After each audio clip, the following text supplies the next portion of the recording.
మనం టవల్స్ ఉన్నాయి కదండి, టవల్స్ స్నానం చేసి వచ్చి మొహం తుడుచుకుని ఈ టవల్స్ని ఏం చేస్తాము, ఇట్లా తలుపు తీసి తలుపు మీద వేస్తాం.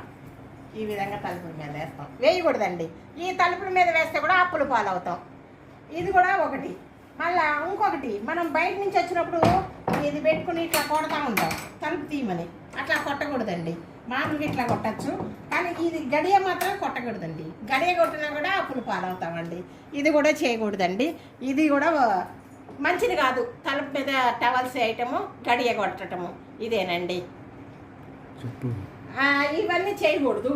చేస్తే మనకేంటి నష్టం జరుగుతుంది. ఏంటి, మనకి డబ్బులు వచ్చినా కూడా నిలవవు, అప్పుల పాలు అవుతాము. అప్పుల పాలైతే మనకే కష్టం కదా. డబ్బు వస్తుంది కానీ నిలవదు. దేని గురించి, ఈ టవల్స్ దీని మీద వేయకూడదు, తలుపు మీద టవల్స్